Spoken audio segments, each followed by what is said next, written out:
Project is a coaching and consulting firm specializing in personal and leadership development for adult Black males, seeking to break the vicious cycle of missed potential so that they themselves transform their personal lives, their sense of leadership to their families, and their legacies that they want to leave for business and culture.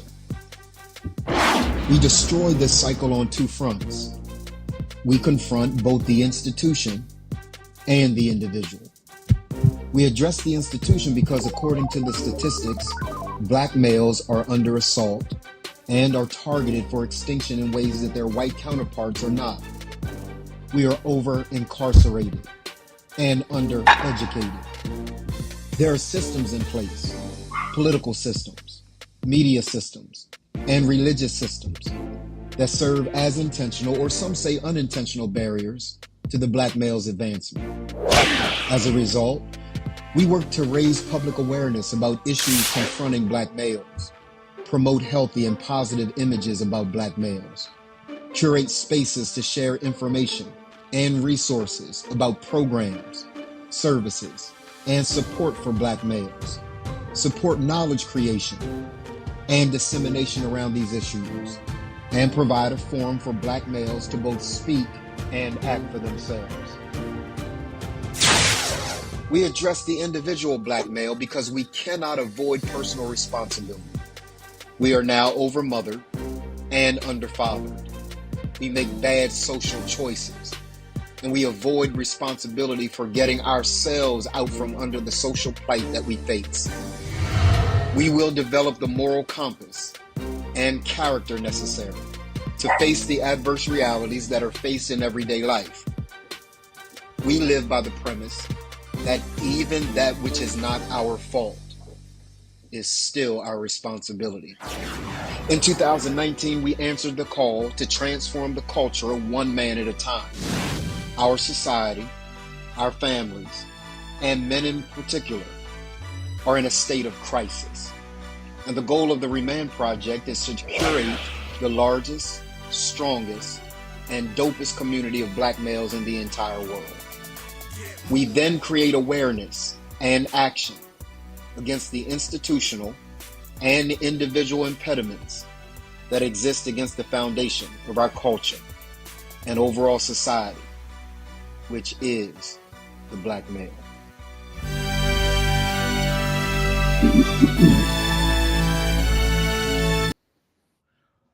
What's up, people?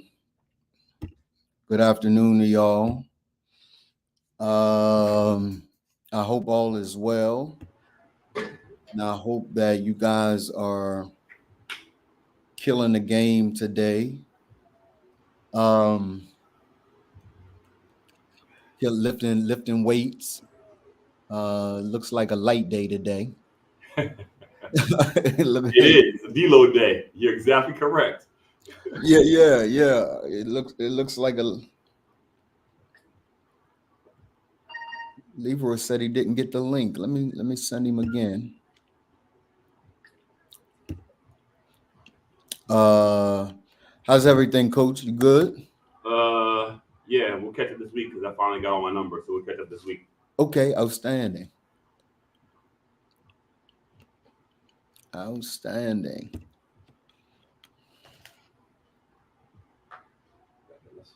Yeah. Outstanding. All right.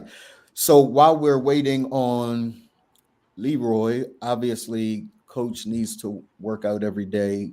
This fine chiseled body that I have doesn't require that level of just maintenance for me now. Right. Tell you about the heart. Does it work every day? Say it again. It's just maintenance. maintenance. Your lungs work every day. Yeah, my lungs work every day. Does your lungs take? What day off does your heart take? Listen, man. Tell me. Tell you what. What day off does your heart take? My heart doesn't take a day off at all. Okay. How about your lungs? My lungs at all. Brain. My who? Brain. My brain doesn't. Liver. Well, some would argue my brain. Some would argue my brain does take some days off. People are going with it, right? I do see where you're going with it. Oh, okay. Absolutely. So how many? Here's a question for you. How many more Sundays do you think you have left in my life? Yeah, I don't know. Whatever that number is, though, it's finite. It's finite without question. There will be a last Sunday. Absolutely. It's our responsibility to live every day. To live every day? Every day. Maximize the potential of every day by invoking at least 4% of our day to some kind of physical training. 4%. 4% of our day. 1 hour. That's it. 4%. 1 hour. If you can't afford 1 hour, if you can't afford 4%, what you doing it for? Shut up and lift. That's called gentlemen watching. That's called conviction. That's called conviction. That's what they call conviction. Listen, y'all. Good afternoon to all of you. It is Labor Day weekend, and I am going to do this Bible study. I'm going to do this work, and then I am going to be out of here, at least off of social media. I don't know whether I'll work tomorrow. Probably will. I got a lot going on, so I probably will do some work. Leroy McKenzie Jr. Yes, sir. Look like you frozen, black man. Yes. What's up, brother? Yeah, hold on. Let me see.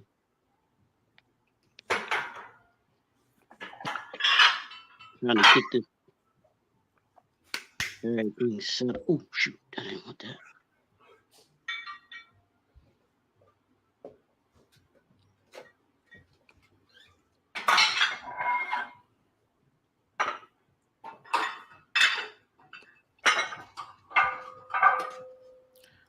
Yeah, I was a bit nervous when I didn't see you, man. I said, Leroy is usually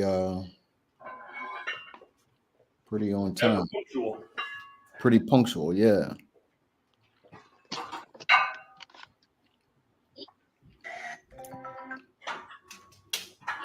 All right, so Coach, what's your season looking like, man?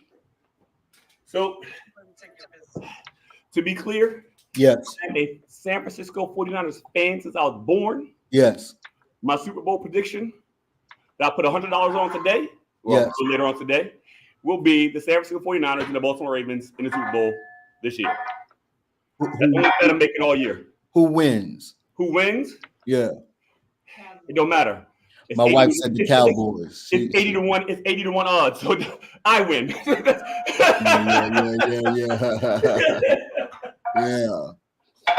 Yeah. And it looks. Friend, I hope. It looks like Baltimore plays Thursday. I think plays Kansas City. And Leroy, who you choosing on Thursday? This good. Ravens fans, close your ears. You ain't gonna like this at all. I'm black and purple till I die. But Kansas City wins on Thursday. Kansas City wins on Thursday because your team hasn't played their. You think there's going to be starters? Some absolutely, there will be. Yeah. So. You haven't played your starters at all. Yeah. You haven't given them any kind of game time conditioning. Coach, I really want, and I know this is Bible study, but I want him to talk about that. Sure. I just want to ask this real quick. Can an athlete at that level take time and play in practice, but then have the expectation to come and go full speed on a Thursday, on a Sunday, and not encounter some kind of injury or some kind of thing and operate at a premium level? Please answer that for me. The theory is the answer is yes. Really? Because the theory is I'm a professional and this is what I get paid millions of dollars to do. So even if I'm not playing in the off-season game, or in the preseason games, I am still going to play at the high level. Now, what I will tell you is NFL camps during the summertime, let's be clear. Only person don't get hit are 2 quarterbacks, the first string, second string. Other than that, everybody else is taking licks. So are they going full speed though? That's my thing always been. Only 2 players don't get hit: the starting quarterback and the backup quarterback. Third string quarterback, they played on the scout team with me, and we got hit. Okay. I met Ray Lewis the wrong way many times. Okay. I guess my thing is I just feel like they don't back. I guess years back in the day, they would go full contact pads at least 2 to 3 days, right? 2 days. And then so 2 days. There's other things though, right? The amount of times you get hit impact the amount of concussions that you can have, right? So, as the game got faster and stronger, that matters. There are other factors that you don't take a look at, right? So even 25 years ago, right? When an athlete left high school, went to college, that athlete played football, basketball, baseball, football, basketball, track, whatever. Now, those athletes play quarterback for 15 years before they go to college, right? Because they got these specialized coaches. Their parents are getting them paying all these dollars for them to be an athlete and play one position. So that's the difference in the speed of the game. Just think, if the top 5% of high school athletes graduating get a football scholarship to go play, and only the top 0.1% of those guys go to the league, the expectation is those guys at that 0.1% that play in the league are playing because they've been playing that job their entire life. And that's why the game is so much faster. So yes, I hear you, but no, I don't think it should impact how they play. Maybe their continuity for the first series or two, but after that, once they get into a groove, it's a wrap. But that's why you see quarterbacks and number 1 receivers, they shack up during the summertime because they want their timing down, one mind, one song. Right. So they're playing with each other for 3 months in off season. Right? That's why Jerry Rice lived with Joe Montana. That's why Jerry Rice lived with Steve Young. Correct. Because that way they would have their timings and they go out and just throw the ball around all day long. But what about those that aren't doing that? Because there's a lot of them that's not doing that.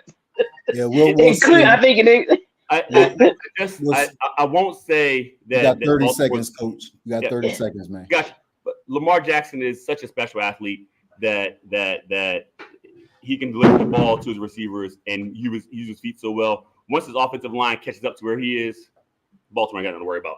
That's why I'm picking San Fran and Baltimore in Super Bowl. Got you. Okay. Good to see y'all. Good to see everybody today. Happy anniversary to Remain. We know that it was back in June, but we're still 5 years old, and that deserves to be celebrated. Leroy sent me some statistics yesterday. Not all statistics, but some articles, as he always does, about what's happening with businesses, particularly Black businesses. And Leroy, talk about that a little bit, man. What you saw, the article that you sent, or at least the snippet of it. It was a news feed that I gotten, and you know how you're just scrolling through and you see some things, and this caught my attention because it was one of the brothers with your friend Chris Broussard. They have a podcast together. Yes. And I can't remember the guy's name. But he actually had his own media company, if you will, that he started. And the article or the post was about his media company launching and then faltering and failing and closing within 3 months. Just it had only been 3 months that he had launched it, and then he had to close the doors of it. And it was just gut-wrenching to me because, of course, I went and saw the numbers, and I knew was familiar with those numbers of the failure rate of businesses, just overall businesses. Yes. You know, when they start the first year, and I did within the first 5 years. Yes. The first year is actually really good because only 20% of businesses fail within the first year. That's not bad. Okay. So you're saying 8 out of 10 are really successful the first year. But when you get into year 2, 3, 4, and 5, the numbers changed drastically. Yeah. Year year 3, I believe it was the percent. No, year 2, it goes to 50% of the businesses fail. Yeah. By year 5, only 33% of businesses. Oh, I'm sorry. Yeah, by year 5. Did I get the numbers right? By year 5, it's is it 33%, or by year 10, only 33% are still in business.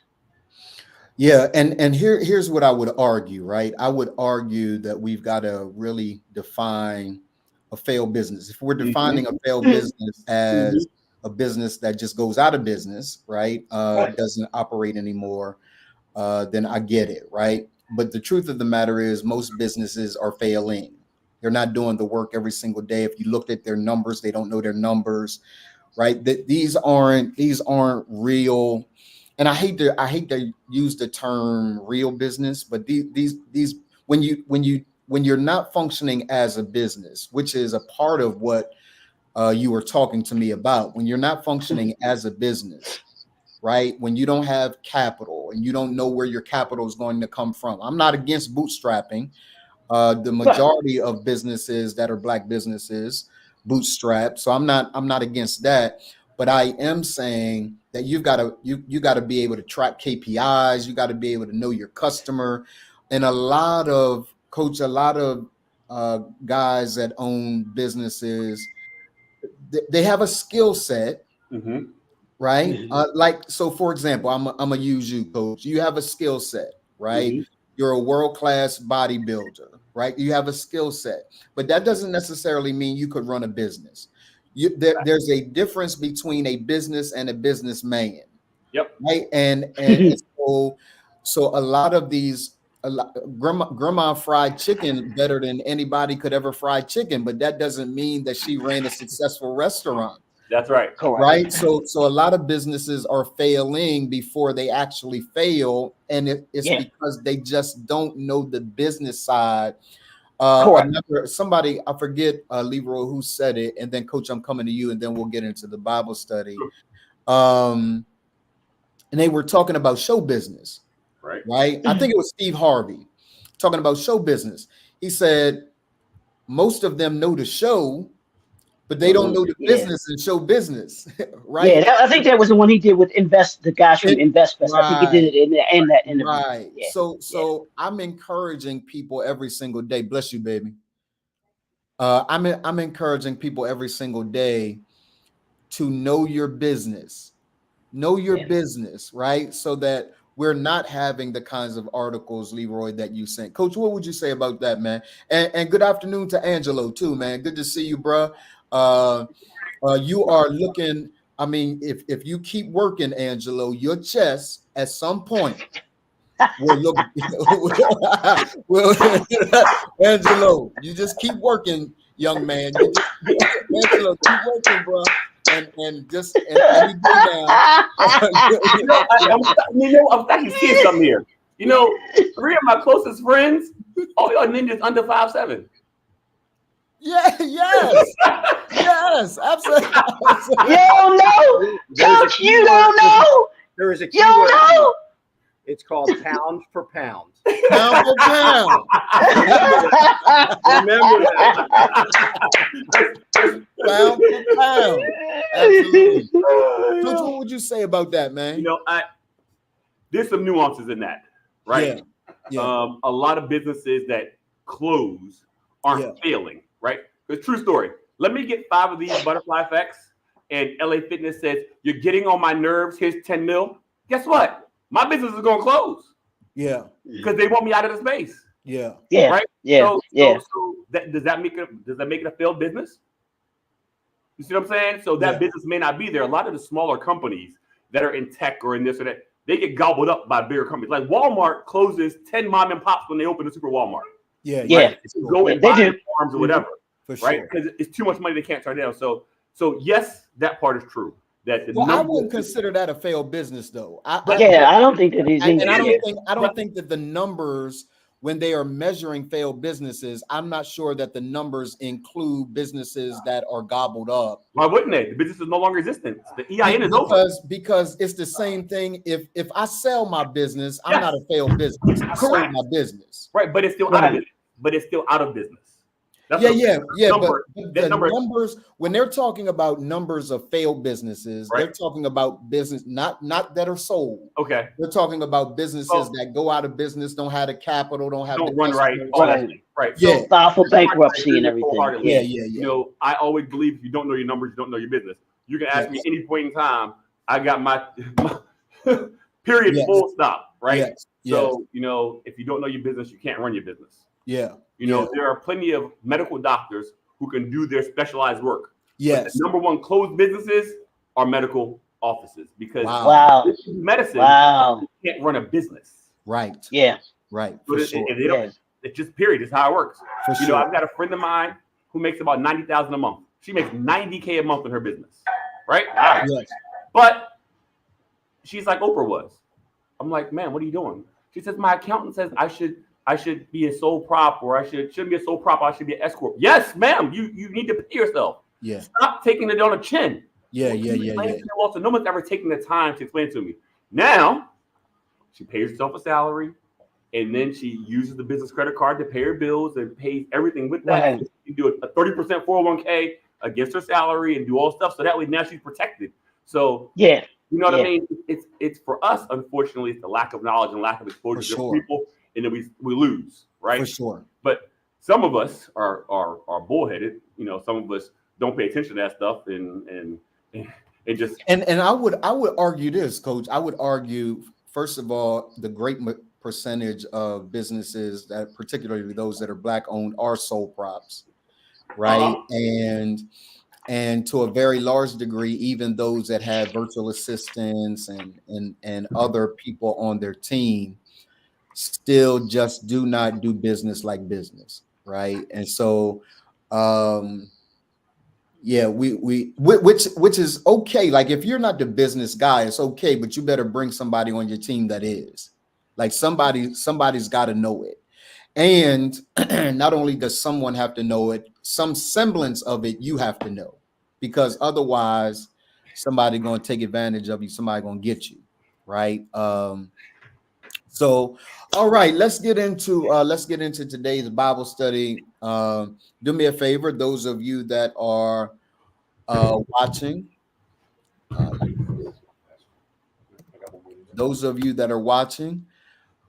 say hello to us. I've got a fantastic conversation that we're going to have today. Let me see. An error occurred. Wait a minute. Yeah, I don't know what's happening. I don't know what's happening. It's happening funky today. It's okay. It's okay. All right. So here's the deal.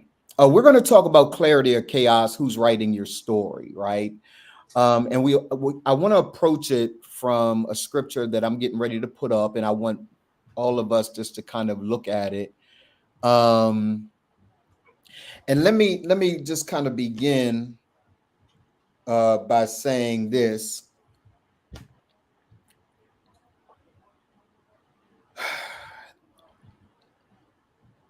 I heard Darius Daniels say this. You guys know Darius Daniels, right? Darius Daniels pastors the Change Church or something like that, right? And he was talking about this idea of identity. And what I have discovered after working with thousands and thousands of men during my career with brothers, I have found out that what drives decisions that men make and what drives decisions that women make, but this is the Braveheart Bible study, is the fact that we are unclear as it relates to personal identity. And when you're not clear about personal identity, you can't market well. When you're not clear about personal identity, you cannot sell well. When you are not clear about personal identity, there's some things that you just won't do because you are not certain. Your self-concept is skewed. And what I try to tell people all the time, Coach, is that self-concept or belief about oneself, right? Self-esteem, self-concept, and belief about oneself is the last frontier before I take action. And if I'm not clear about who I am, then the actions that I'm about to take are going to be actions that are not going to yield the level of results that I genuinely want to have. So I've got to begin to shift my self-concept. I've got to begin to shift what I think about me. And I can't allow what everyone else thinks about me to shift what I think about myself. And I want to show you the power of a text. Now, the power of a text that proves that. Now, before I go to the text, understand this, everybody that's watching the Braveheart Bible study. The Bible, and you've heard us say this before, the Bible is full of principles, precepts, prayers, promises. So the Bible isn't this religious book. The Bible is full of principles and promises and precepts, right? Prayers. It's full of do's and don'ts, right? Things that we should do in order to get a result, things that we shouldn't do that will impede a result. So when I show you the text that I'm about to show you, yes, it's Jesus in the text. And before all of us get to the place where we say, well, that's Jesus, I want you to look for the principle, look for the promise, look for the precept, look for the prayer, right? Because unless you get this right, your actions that you take are going to take you off track as it relates to where you need to go. So here's the text. It's in John chapter number 1, and it's in verse number 22 in the New King James version of it. Coach, I'll come to you first because I know you great lift again. And then we can go to Leroy. John 1:22, actually verse number 19. I'm gonna start at 19. We're going to land at verse 22, but it says this, Coach. It says, now this is the testimony of John when the Jews sent priests and Levites from Jerusalem to ask him, who are you? They're asking, who are you, right? Verse 20, he confessed and did not deny, but confessed, I am not the Christ. I want you to pay attention to the I am statements because we're going to get into that today, right? He says, I am not the Christ. Verse 21, and they asked him, what then? Are you Elijah? He said, I'm not. Are you one of the prophets? He said, no. Then they said to them, who are you? This is John. Who are you that we may give an answer to those who sent us? This is the important part, Coach.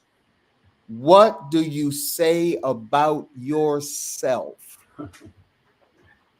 Oh, that's such a powerful text. What do you say about yourself? I don't want to, and we'll go into there's another scripture where Jesus deals with the same issue. But Coach, he says, not only is he clear about who he is not, they said, okay, if you're not him and you're not them, I want to know what your self-concept is. What do you say about yourself? Coach, what is it about us where we're not clear what we should be saying about ourselves and how much of our self-concept is defined by other people? Well, our self-concept for the first part of our lives is almost entirely defined by other people. Okay. Yes. You tell a child that's 5 that they're dumb every single day. Yes. They believe that they're dumb every single day. Yes. Watch this. If you pound people who watch TV with only negative images about black men, yes, guess what they're going to have? Yes. Negative images about black men. Yes. So what do we do to define ourselves? We allow our actions to be demonstrative of who we are. And I think even Jesus said, "I am that I am," or God said, "I am that I am." When they say who's out there, so be authentically who you are, but be it loudly. Like I refuse to let those negative images about black men exist where I am. You know, if a kid comes in my store with their parents, after the parents and I work out and they're on the treadmill recovering, me and that kid are going to walk down to the ice cream shop and buy ice cream for the kid. Why? Because I believe that every child should know the love of a black man who wants nothing from them. That defines who I am. My actions define who I am, not the words. And I think that when people ask you who you are in the context of your being, they're questioning your own personal ethos. They're questioning who you are, period. They're not saying, who are you? What do you do? No, they're asking what you are as a being, as a man, and they're questioning what type of person you are. If you're living your life the right way, really won't be a question. Or if you're living your life in any way, it won't be a question. But I don't want to. I'm coming right to you, Leroy. I don't want to skip over something that you said, right? And that is, and I'm gonna show you that in another text in just one moment. In fact, let me read it now. So keep everybody that's watching, keep your Bibles. Coach did it. Blame it on Coach, right? Keep your Bibles right where you are. I wanna affirm what he just said by looking at another text that includes Jesus, right? Matthew 16:13 says, when Jesus came into the region of Caesarea Philippi, he asked his disciples, saying, "Who do men say that I, the Son of Man, am?" So they said, some said John the Baptist, some Elijah, and others. But before they get to this point, Coach, he tells them in Matthew 16, he says, listen, you're about to go out. Beware. He makes this point. He says, beware of the leaven of the Pharisees. Beware of the leaven of the Pharisees. In other words, don't listen to the stuff out there. Right? And then he shows up and he asks the question, who do men say that I am? It's a trick question. They don't recognize it's a trick question, but it's a trick question because I just told you before you go out there, don't listen to the nonsense. And then the Bible says, Simon Peter answered and said, or they said, some say you're John the Baptist, some say you Elijah, Jeremiah, one of the prophets. In other words, yeah, we listen to the nonsense. We listen to exactly what they said about you. Peter then says, you are the Christ, Son of the living God. Jesus answered and said, blessed are you, Simon Bar-Jonah, for flesh and blood has not revealed this to you, but my Father which is in heaven, right? So I want to use this text, Leroy, to prove this point that what Coach said is true. If our only frame of someone, or if our only frame is based on the negative images about us as black men, if that's all we are eating, if that's all we are digesting, if that's all we are watching, if it's always on the news, if it's always in the paper, then if we don't intentionally do something about crafting our own self-concept, then those, I would argue what Coach just said is true, and that is I am acting out what society has crafted me to be because I've not intentionally created my own self-concept. Go ahead, Leroy, talk to me about it, man. No, and I mean, and that's true for many people today. They allow, I mean, and this has happened years. I mean, you're talking generation. They have allowed society to define who they are. I think it's been magnified now with the advancement of technology. Brother Malcolm said it years ago. The media is the most powerful tool. Yes. That is there because it has the ability, and we see it. Yes. It has the ability to be able to shape and mold people's ideology and how they not only see others, but how they see themselves. Yes, yes. I was watching a clip from The Godfather of Harlem, and Malcolm is talking to the Bumpy's daughter, and she's like, she has this image of herself. And he said, "Who told you Yeah. that you?" He said, "Who told you?" And he does a speech. He has a speech that he did. Who told that he says this in too? Who told you Yeah. that you were like this? Yeah. And it was we get shaped and molded, and y'all are so accurate about those formative years. That's what they are. Yeah. As with children, they're just that. They're formative years. But as we gain our advancement into adulthood, we either allow ourselves to be shaped and molded, or like you said, we become intentional about how we shape and mold ourselves. Yeah. And we just can't. You and I don't know if Coach, I don't know if you've been to the motherland or not, but the perception that people have given them to us and us to them has been totally.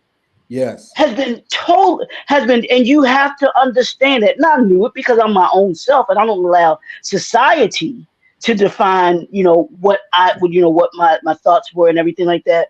But when I stepped on that lane, and my brothers and sisters over there, Yeah. they tell me welcome home. Yeah. That's in contradiction to everything that we see. Yeah. About the countries over there.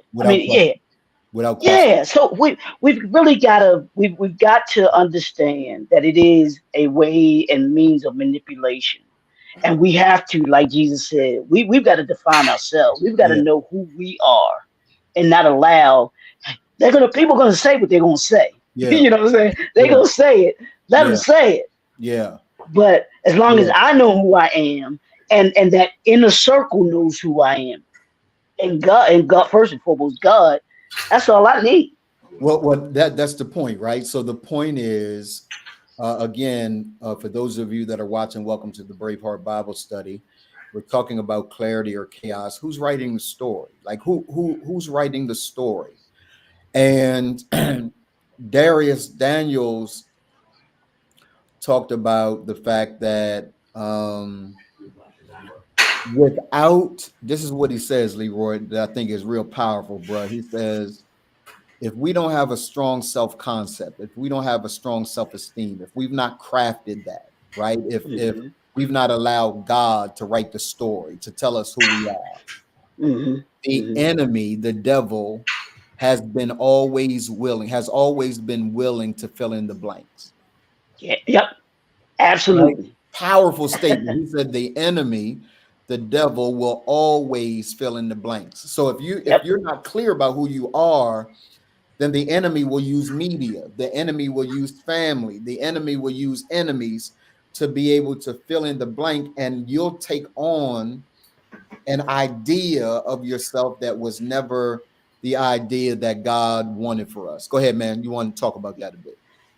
No, man, and that's why I tell you, and I'm never, ever, ever being disingenuous about it or anything, but I thank you because the anchor of who we are as Black men is in that PBS, bro. Yeah, I'm telling you, it is. That's the anchor and core. When you anchor yourself in those 5 to 7 things, yes, and you don't allow the outside to define. No, this is who I am. Yes, I know without a shadow of a doubt, every single day, this is who I aim to be. Yeah. I ain't perfect every day, and I might not live it every day, it out every day, but I know for sure that this is who I am at the core, that my character and core of who I am. Yeah. I know that these are the things that define me, and I don't allow anybody else to. They can question it all they want to, they can doubt it all they want to, they can say, but I don't care.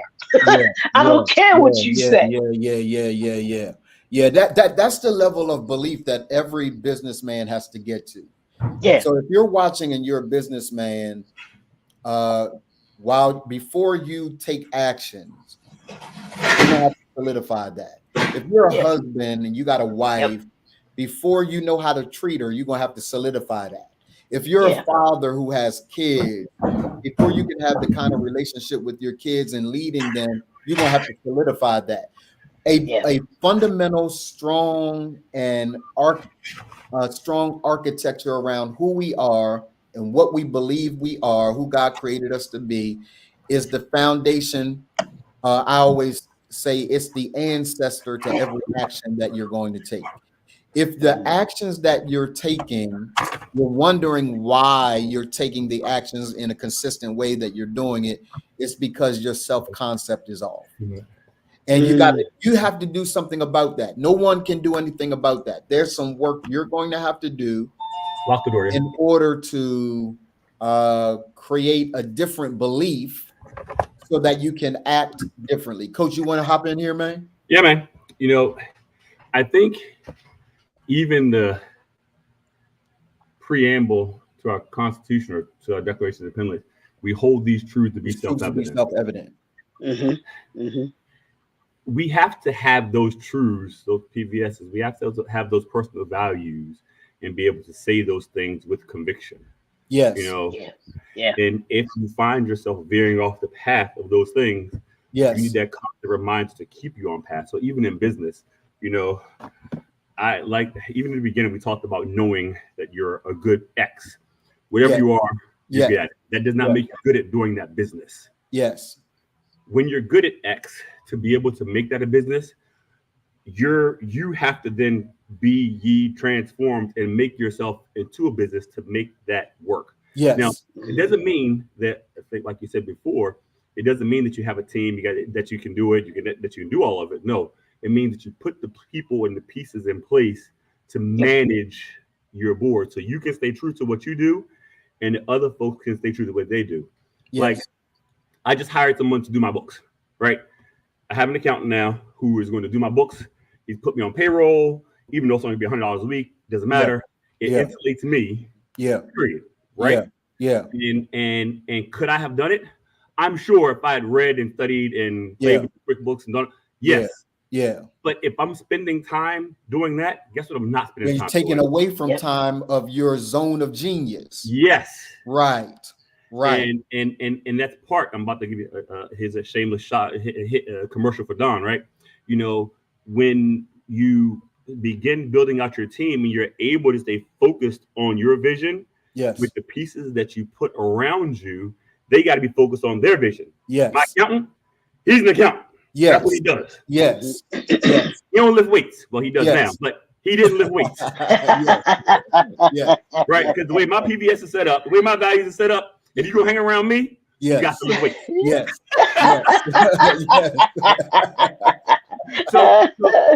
But you know, that's his lane. Yes. You know, I think Henry Ford, they said, was the smartest man in the world. They said, how can you be the smartest man in the world? How do you know?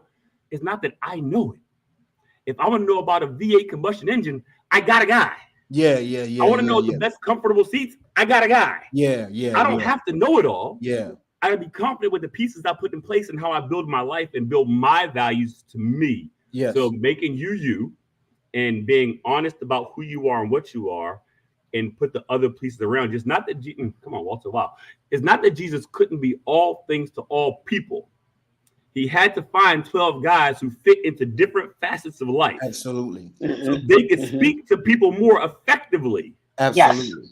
Right? Absolutely. So that's how we find our value system. And that's why it's important to be authentic to who you are and accept what you're strong at and what you're not so strong at. And if we can do that, then we'll be much farther along in our own lives. Yeah. We're gonna have to spend a good amount of time interrupting it, though, right? Yeah. So a lot of what we talk about, and for those of you, if you're a brother out there and you are not in one of our programs, I don't know what the hell's wrong with you. Get on it. Listen, get on it. You need to. What I'm about to roll out here shortly. Get on it. You need to get on it, right?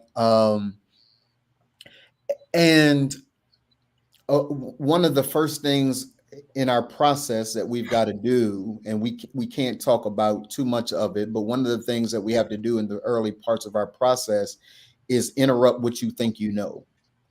Because a lot of what we have been fed, to Coach's point, right? A lot of what we have been fed is negative, and it's intentionally negative. It's designed to keep you in a box, in a cell, Many of you brothers are in a cell and you ain't never been to jail. You don't think you've been to jail. You in jail right now. Right? The prison of the way that you think, your self-concept, your self-perception, it has you in that place. So Coach, I want to go back to something, and Leroy, I'm coming to you. I want to use Coach's statement because he mentioned the scripture. He on it today. He saved today. Today he is saved. Right. This is the scripture that he mentioned. Moses said to God, listen, indeed, when I come to the children of Israel and say to them, the God of your fathers has sent me to you, and they say to me, what's his name? Now, name in the Bible time, we don't do it anymore. Now we name in our children anything. It doesn't have any meanings at all, right? We naming our children Heineken, right? Corona. Yeah, right. Meet my baby girl Courvoisier. Yeah. So, but in the days of scripture, in ancient days, your name meant something. It was clear. It attached you to identity, right? So he says, what's his name? He said, what shall I tell him? And God's a G. God's a G for real. God says, tell him I am who I am. God, though, right? I like the King James version better, Leroy, because it says, tell him I am that. I am that. I am. Right? So sometimes when we read it like I am that I am. That's not really the way that it's supposed to be said. It really is supposed to be said, I am that. I am. Right? So okay, that's the first time I've heard that. Okay, yes, okay. It's I am that. Whatever you need, and that's why we can identify God with all of these names. Years ago, I preached a sermon, make the neighbors know my name, right? By identifying the different names of God. He is Jehovah Nisi. He is Jehovah Sitkanu. He is Jehovah Mekadesh, right? He is Jehovah Jireh. He has these different names that identify his different characteristics. And he says, let them know that whatever they need me to be in that moment, I'm going to be that, right? So Walter is husband. I am that. I am husband, right? I am business owner. I am that. Leroy, you are father. I am that, right? Leroy, Leroy, I am that, right? So it's the explanation. It's the best explanation. My wife is going to get me for this. She apostolic, but so Jamal and them were at service today was singing Blessed Trinity. She said, I can't sing that. I can't, ain't no Trinity. The Lord is one, right? That's my wife's position, right? But the truth of the matter is that name, the explanation for the Trinity is that I am Donald Morton, husband to Marla Michelle. I am Donald Morton, father to children. I am Donald Morton, owner of Remand. Same Donald Morton, three different expressions. Donald Morton didn't change. The way I express myself in these different arenas shift, but I'm the same Donald Morton. God is the same way. He expresses himself as Father. He expressed himself as Son. He expressed himself as Holy Spirit. Same God, just three different functions. So a part of what he says is, he says, tell him I am sent you. Now, I am, Leroy, I'm coming to you right now, bro. I am is the two most powerful cycle-breaking words on the planet. Because I am solidifies and anchors identity. Whatever follows I am is what you believe you are. And it's going to shape everything you do from that point on. So Leroy, talk about the importance of I am, and then Coach, I'm coming to you since you saved today. You dropping a lot of good nuggets. you were off for a couple of weeks. You must have went back down in the water.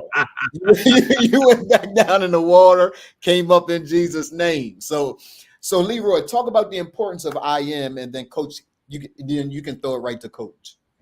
No, man, what you just said was profound to me, because the way that you read that, and I did it like this: I am that I am. Yes, absolutely. So it really is, and like you said, and that's the way that I always interpreted the text, and always been taught to interpret the text. That what at that moment when he was telling Moses, I'm everything, whatever it is that the people that they need, that's me. Yes. I'm not gonna. And here's the great thing about God: He doesn't allow us to define who He is. He doesn't allow us to put Him in a box. Yes. Because if He said, tell him Jehovah Jireh is sent me, then it would have only been, okay, Jehovah Jireh sent me. Yeah. Or Jehovah Jireh, and it would have only been that, my provider. It would have only been my provider. Yeah. It wouldn't have been all of the other things that we know God to be. Yes. God can't be put in a box. God can't be defined. He is unlimited. He is unlimited in our defining of who He is. Yes. We can't say that He's this and He's that. The list is infinite of who He is. There's not one thing that you could hit. The only thing that God is not is a failure. That's the one thing that He is not. And that's what we have to understand about ourselves, like you were saying too. Wait. You just said something. You just said something that's so important, right? Because I want to clarify that. Mm-hmm. You said the only thing that He is not is a failure, mm-hmm. right? He is not a failure. He is not a loser. He is not poor. Yep. He is not, right? So when we want to open up and crack the code with our relationship with God, we are now forbidden to say anything God wouldn't say about Himself. So if God wouldn't say I'm a failure, we can't say that. Because why? Why can't we say that? Because if you're thinking the way that I'm thinking. Right? If we say that, we have disconnected from the identity that God has for us and that who He is. So we are one with God. We are one with Him. And at the moment I say something contrary to what He would say about Himself, I disconnect from the power and purpose that God has laid out for my life. Right? Absolutely. So I can never say I am broke. I can never say I am sick. I can never, because that's not the way God talks about Himself. And if God doesn't talk about Himself that way, I cannot talk about myself that way and remain in alignment with the power of God that's necessary for me to govern my life. Because we are made in His image and likeness. Absolutely. So we cannot. If we are made in His image and likeness, we have to be as definitive as He is. Absolutely. In how and in who He says He is. Absolutely. Because we are like Him. Absolutely. Without question. Coach, go ahead, man. Yeah. Leroy nailed it 100%. Because I let us create man in our own image. Yeah. It couldn't be any more clear. Yeah. Yeah. Right. And I'm gonna stretch it real thin though. Walter, why are you arrogant? Because I'm like God. How are you like God? Because He defined me that way. Absolutely. What do you mean? Absolutely. What I mean is God said, let us create man, I'm a man, in our own image. So God and Jesus has to be two people, right? Because He's not going to say, let us create, right? If there wasn't two people there talking. It has to be at least two people. At least two people. Right? Absolutely. Absolutely. So let us create man in our own image. I'm good with that. Yeah. And Leroy took a step further and said God can do anything except fail. So the problem as we take it to business is that we don't accept that. Right? Mm-hmm. If you don't accept that God won't fail, if you're unwilling to accept that truth, then your business will fail. But watch Yes, this. sir. Yes, See, the way God is set up in me, I can't fail. yes, And because I can't fail, I won't yes, fail. yes, Mhm. yes. Because Mhm. the testimony that I'm going to bring to the 50 businesses behind me is that, yes, there were days where I questioned it and thought about it and said, I get a phone call every last week of the month. Hey, Walter, it's Ryan. What's up, bro? Come on, man. Come close with us. One weekend. Nope. And it's always sound real good. But if I quit, shit, Walter quit. He did do that. No, he quit. I'm gonna quit. Yup, absolutely. Can't quit. Absolutely. And if Come on, God bro. can't fail, I can't fail. And because I can't fail, I won't fail. Yeah. Yeah. I wanna stay there. We're gonna go about 5 minutes after y'all. Mhm. Because there's something that I'm gonna show you in a moment that's gonna blow your minds, right? I'm made in his image, I'm made after his likeness. Mhm. And so everything that follows the I am must be consistent with what God would say about himself. God would never say about himself, I am fact. He just doesn't talk like that. Mhm. Right? So when we discipline our mouths to only say what God would say, we'll begin to see, we'll release spiritual law to get done what we need to get done. And let me prove it to you. Let me show you all this scripture. This is probably one of my favorite scriptures in the Bible. Psalm 45, 1b. My heart is overflowing with a good theme. I recite my composition concerning my king. My tongue is the pen of a ready writer. Listen to what he says.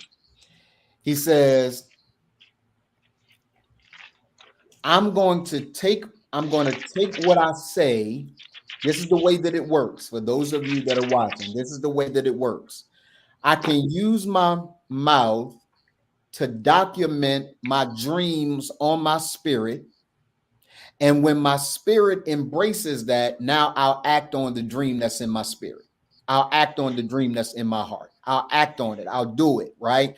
I can't give up because the dream is clear. But if I never if I'm never saying about myself what I need to say about myself, that is going to cause my feet to move in the direction I really need to go. And if I'm always watching something on television that is going to taint my image of myself. And that's why every now and then you got to fast. That's why every now and then you got to turn TV off. That's why every now and then you got to read books that will kind of help to reshape the way you think about yourself.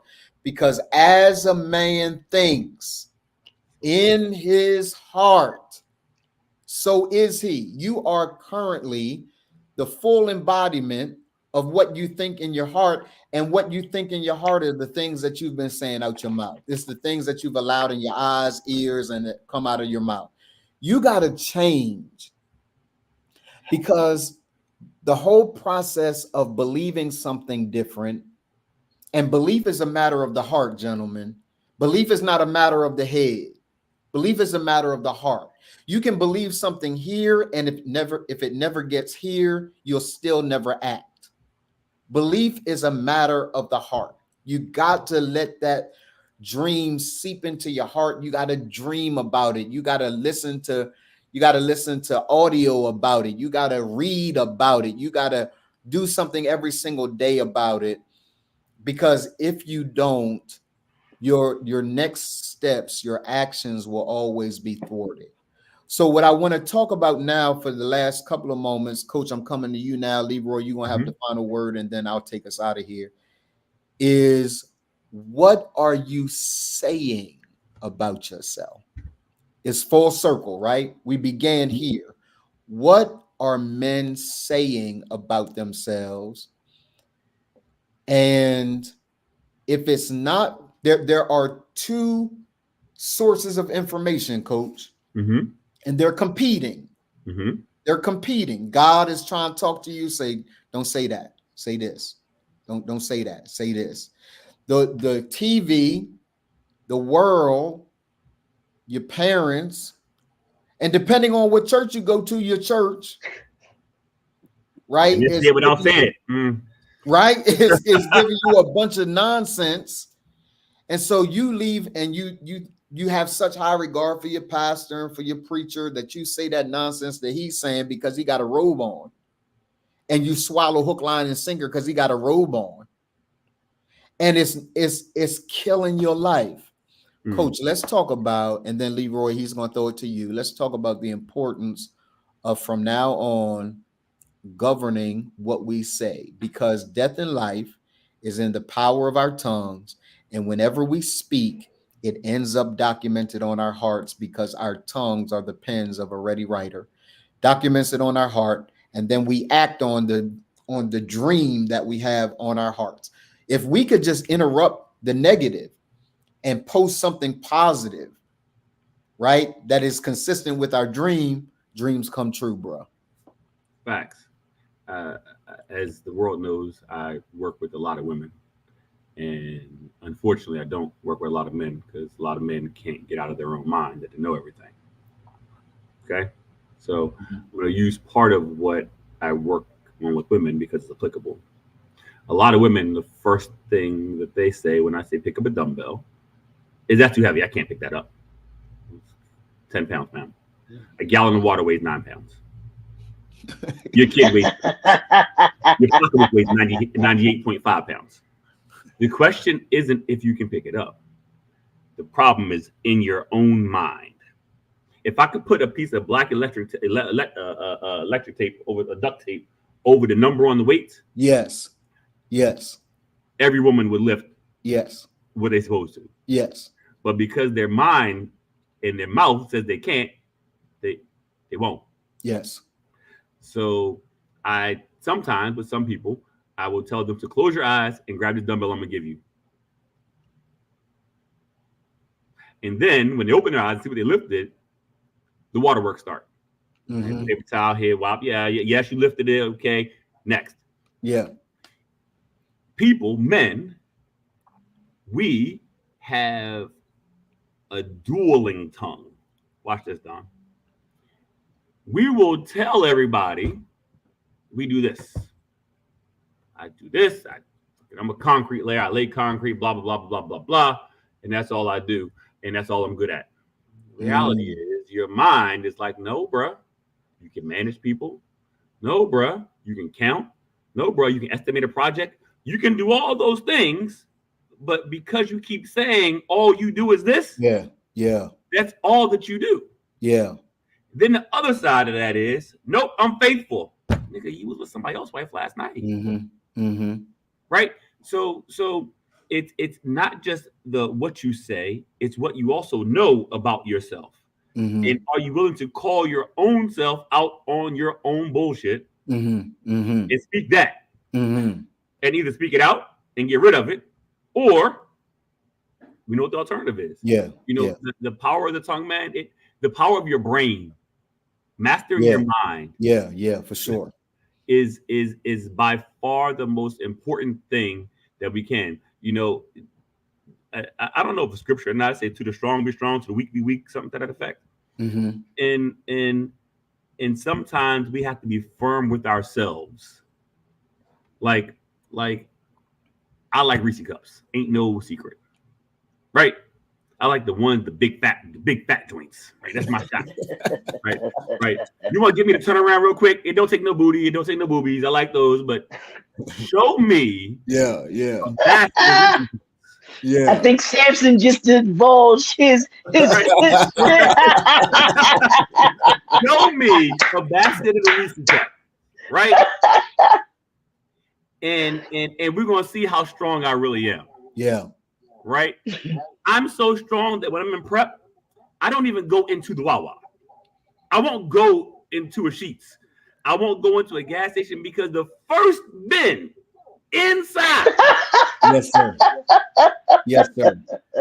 I Yes, am sir. strong enough to not go in there because I know Yes, my sir. limitations. So knowing Yes, yourself, sir. being yourself, and explaining who you are, and speaking with power and conviction, and then acting on what you say you're going to do. That is what is what it means, at least to me, when you're talking about your I am. You know, I am a weightlifter because I lift weights. Yeah. I'm a coach because I can make people do more than they ever thought they could do.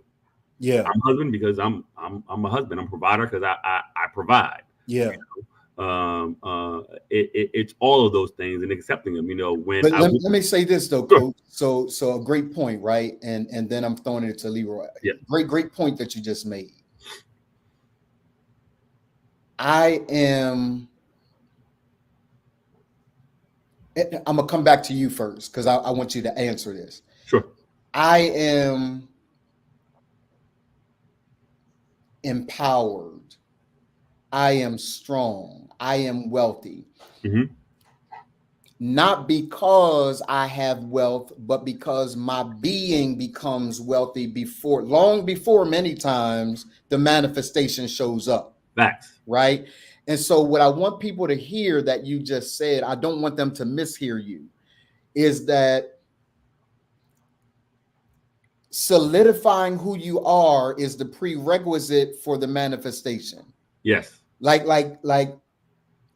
I had to say who I was long before who I was showed up. Yes. Right.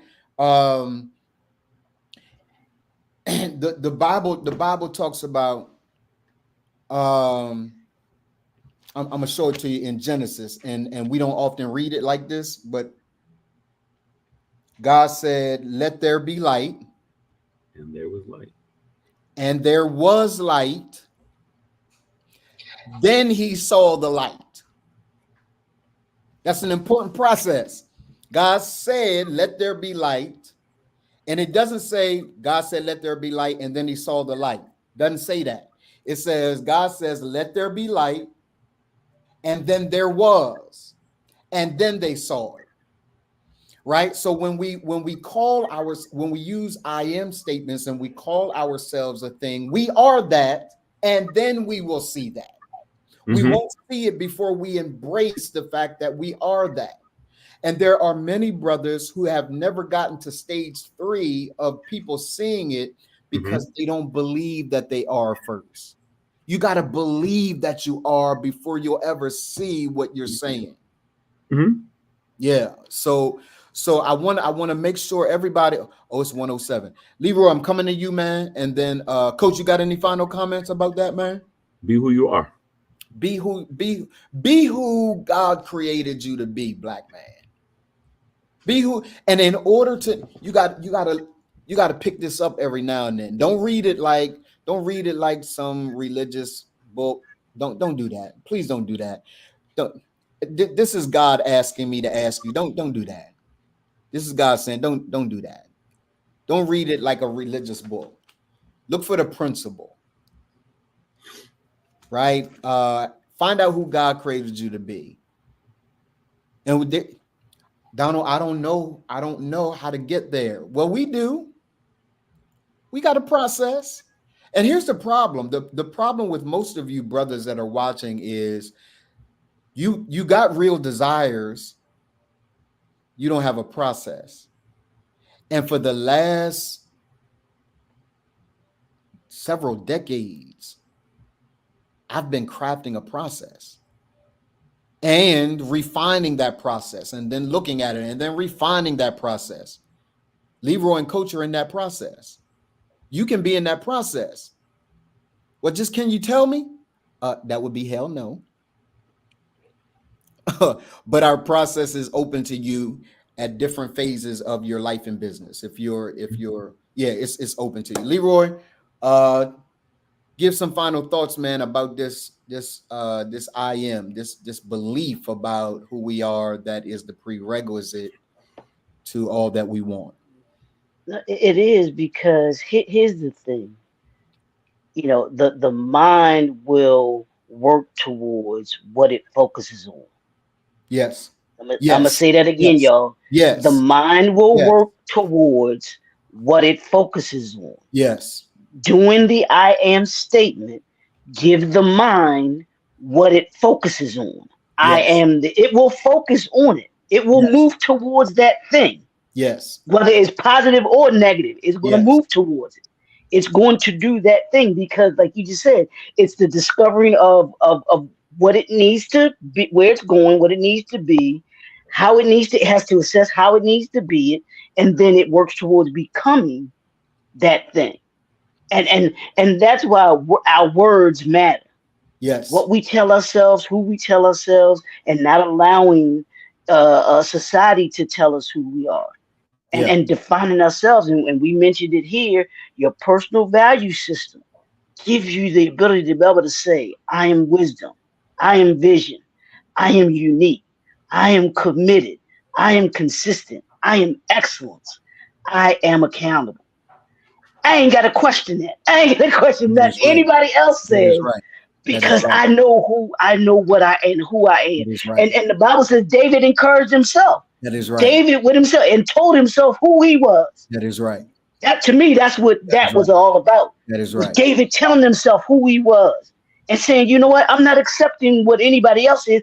I've got to do this me. It's not anybody else but me. Yeah. And what happens when we allow ourselves to do that?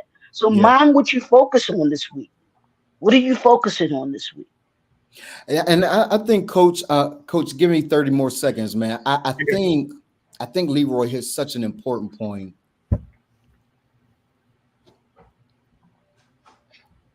I'm going to challenge brothers, Leroy. You opened up a can of worms, and I really wish we had another hour. But you don't.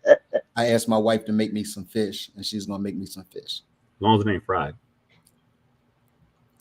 If you ask me, Did you see the hesitation? We know it's fried.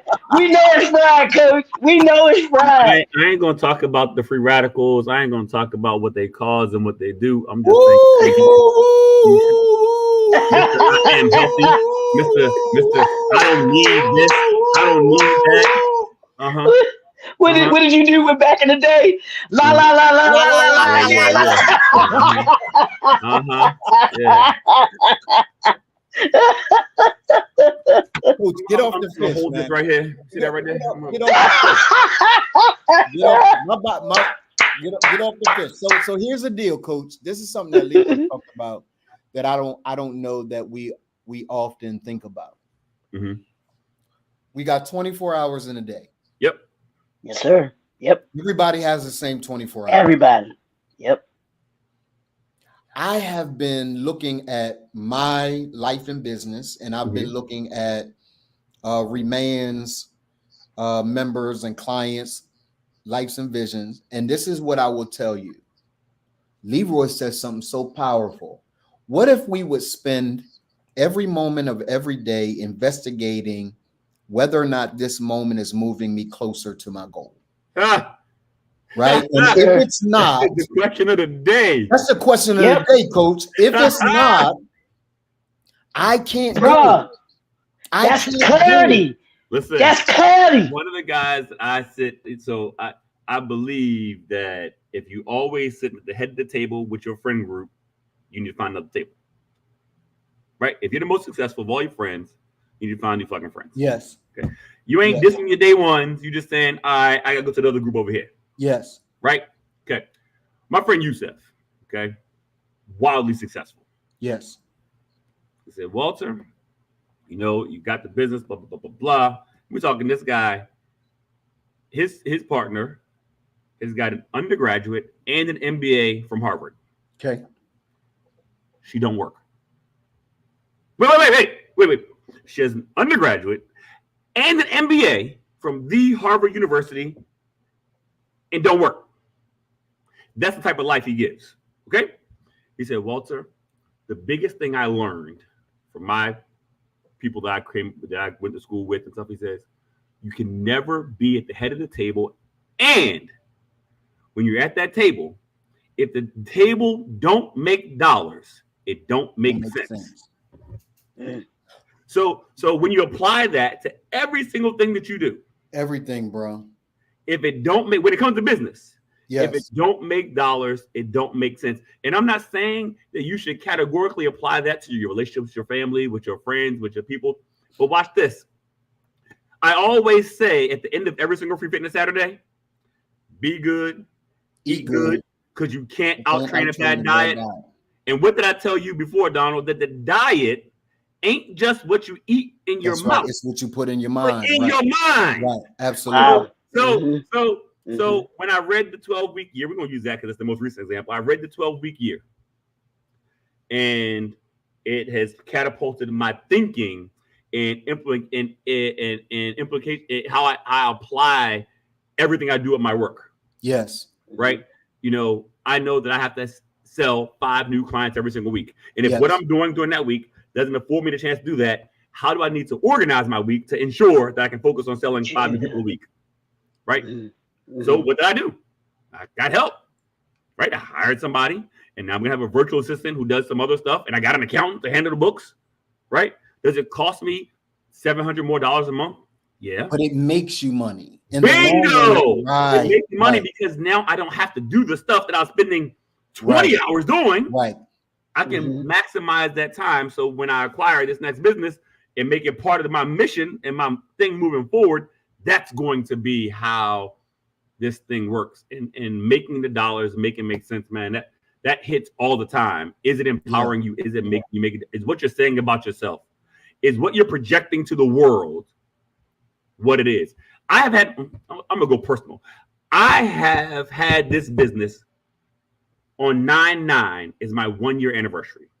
Yes, sir. Okay. Yes, sir. Okay. Yes, sir. Okay. Now I bought it in June of last year, but the anniversary date is 9/9. Yes. Okay. Watch this. The place where I go to pay tithes, because I'm putting it right on the front street. My business has not been noticed in the newsletter of the church that I attend for 12 months.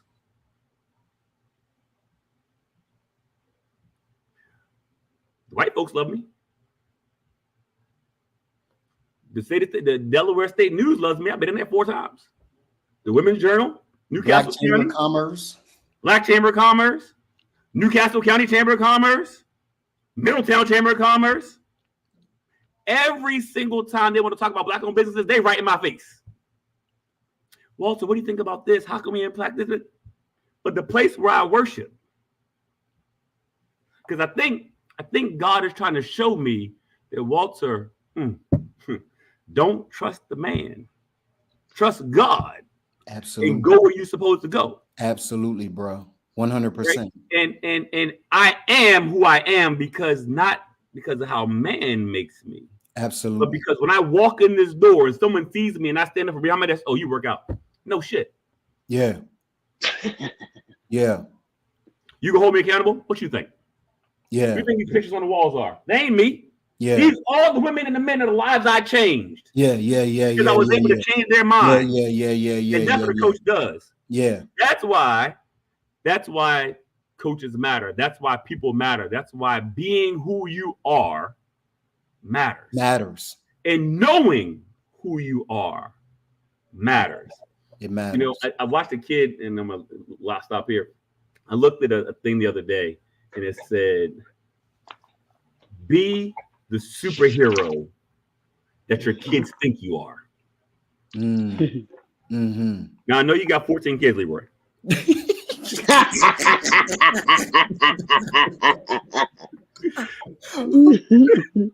Why y'all put me out there with Cam Newton and Nick Cannon? Right. I mean, think about the power in the statement, because I remember being a boy and my dad was 6'3", and I was like, that's a big Negro. Mm-hmm. He got to be the strongest man I know. Mm-hmm. Be the superhero that the kids in the neighborhood, like the kids in my neighborhood knock on my door and say, can Mr. Walter come out and play football with us? Right. Because that's how they see me. Yeah. I ain't got to say it. I ain't got to talk about it. When I walk in the door, there's something about when you're a fit person, people going to do like this. Hey, what's up, man? Yeah. Then you turn around and go, Yeah. Right. Yeah. you know, it's the, oh, well, I know you ain't going to eat here. We're going to go here. I know you don't want here. Let's go somewhere else. I ain't got to say nothing. Let me tell you, because we got to go, y'all. But Yeah, let me tell you something that you, when I first started working with you, Mhm. right? Something that you gave me permission to do that no person before it had given me permission to do. You asked me a question. Are you doing this? And it was a question that I struggled to answer because of Christian upbringing. Right. Right. But your question was, are you doing this just to do it, or do you want to compete?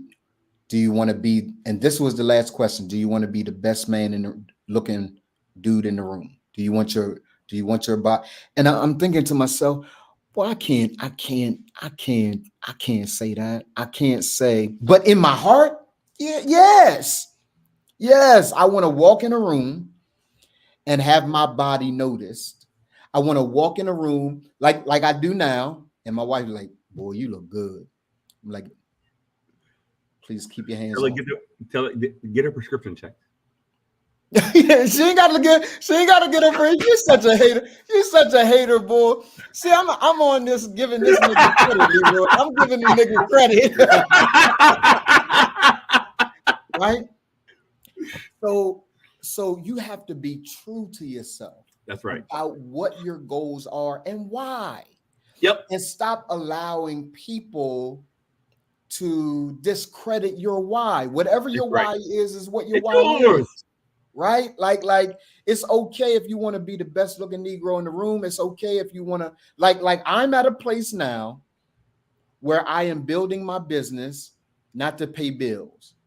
I want to build my business so I can say to Lala, hey, we on our way to Paris for 2 weeks. Yep. Right? It's about fun for me now. I'm 55. It's about fun for me now. Yeah, man. Damn. Leroy. Kevin Hart said, damn.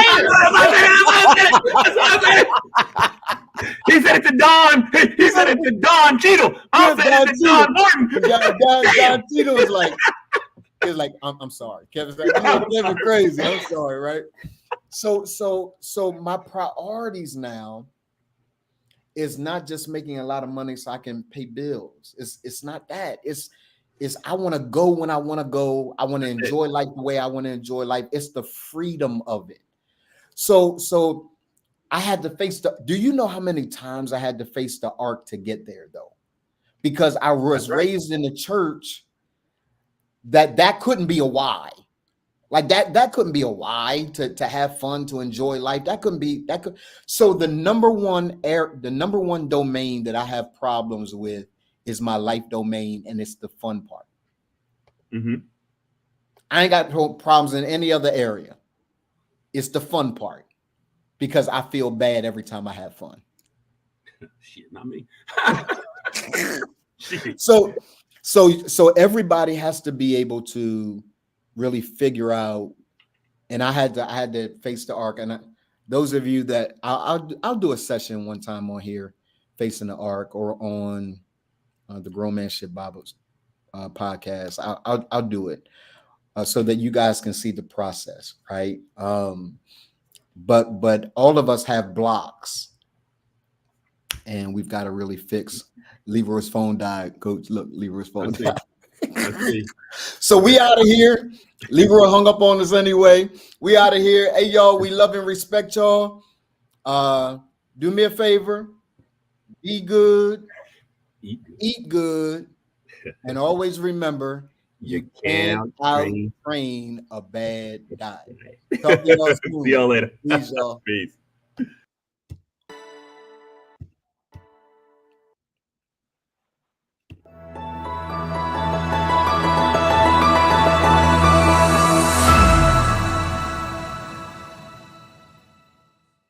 The Remand Project is a coaching and consulting firm specializing in personal and leadership development for adult Black males. Seeking to break the vicious cycle of missed potential, so that they themselves transform their personal lives, their sense of leadership to their families, and their legacies that they want to leave for business and culture. We destroy this cycle on two fronts. We confront both the institution and the individual. We address the institution because, according to the statistics, Black males are under assault and are targeted for extinction in ways that their white counterparts are not. We are over-incarcerated and undereducated. There are systems in place, political systems, media systems, and religious systems that serve as intentional, or some say unintentional, barriers to the Black male's advancement. As a result, we work to raise public awareness about issues confronting Black males, promote healthy and positive images about Black males, curate spaces to share information and resources about programs, services, and support for Black males, support knowledge creation and dissemination around these issues, and provide a forum for Black males to both speak and act for themselves. We address the individual Black male because we cannot avoid personal responsibility. We are now overmothered and underfathered. We make bad social choices, and we avoid responsibility for getting ourselves out from under the social plight that we face. We will develop the moral compass and character necessary to face the adverse realities that are faced in everyday life. We live by the premise that even that which is not our fault is still our responsibility. In 2019, we answered the call to transform the culture one man at a time. Our society, our families, and men in particular, are in a state of crisis. And the goal of the Remand Project is to curate the largest, strongest, and dopest community of Black males in the entire world. We then create awareness and action against the institutional and individual impediments that exist against the foundation of our culture and overall society, which is the Black male.